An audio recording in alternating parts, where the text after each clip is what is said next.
Chaque janvier, l'Atlantis Resort aux Bahamas est l'hôte du Poker Caribbean Adventure. C'est 100% poker dans la salle de tournoi, mais en dehors, des joueurs ont une chance de se détendre et de papoter. Au bar de la plage, avec des vagues se brisant sur le rivage, 4 amis se réunissent pour analyser les nuances du jeu et la façon dont ils les approchent. Liv Bory, vainqueur de l'EPT de San Remo avec plus d'1,5 million de gains. Luca Pagano, qui a plus de places payées EPT que n'importe quel autre joueur. Vanessa Rousseau, qui peut se vanter de plus de 3 millions de gains en tournoi live. Et enfin, le seul et unique Chris Moneymaker, vainqueur du World Series of Poker 2003. Chris ayant fait l'un des bluffs les plus célèbres de l'histoire du poker sur le chemin de son titre World Series quand il a bluffé Sami Farah et sa main gagnante avec rien de plus que hauteur-roi. Probably one of the most interesting abilities in poker is to be a good bluffer. Chris Moneymaker, tell us something about your biggest move ever in your poker career. I make one bluff and everybody thinks I'm a bluffer. I don't bluff that often. Oh, come on, that's not true. Okay, that was a bluff.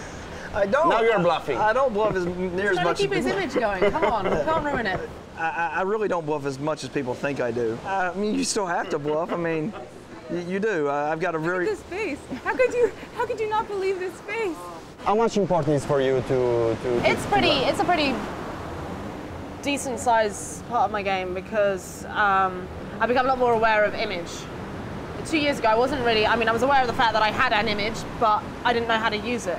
And, I remember Daniel Negreanu saying to me, he's like, I wish I could have your, have your body. He said it would be so profitable for me to look like you at the poker table because he understood how to use an image, use a female image. And at the time, I didn't really know how to do that. But now, it's something that I've really put a lot of effort in to understand and be able to sort of identify who thinks what about the way I play. The one thing I know is that when I have other women at the table, that's the hardest. Like, I definitely don't know what they think of me, and I definitely have no opinions of them. I just basically avoid them in pots. Like, they're too hard. I really avoid them in pots. Yeah, it's too hard. It's honestly, women are very tough to play. I do know that. So beyond that, I agree with everything Liv said. It's a definitely important aspect of the game. You got to get chipped somehow, and you're not going to make hands enough to, not bluff. You just have to pick your right times to bluff. I mean, the right time for me to bluff is just about any hand I get, I guess. Le bluff pour lequel Chris est célèbre était contre Sami Farah sur le chemin du main event des World Series of Poker en 2003. Voici ce qui s'est passé. Moneymaker avait roi de pique 7 de cœur en main, Farah avait dame de pique 9 de cœur. Moneymaker relance 3 fois la grosse blinde et Farah call. Au flop, 9 de pique, 2 de carreau et 6 de pique. Les deux joueurs check et le 8 de pique sort à la turn. Farah mise 300 000 avec une top pair. Moneymaker relance de 800 000 avec un tirage quinte et un tirage couleur. Et Farah call. La river était le 3 de cœur. Farah check et Moneymaker fait tapis. Farah finit par se coucher. Super bluff. Any hand? Any situation? It depends on the players at the table, yeah. But I'll bluff more than I probably should. I should mix a little bit my game with your game because probably you're bluffing a little bit too much.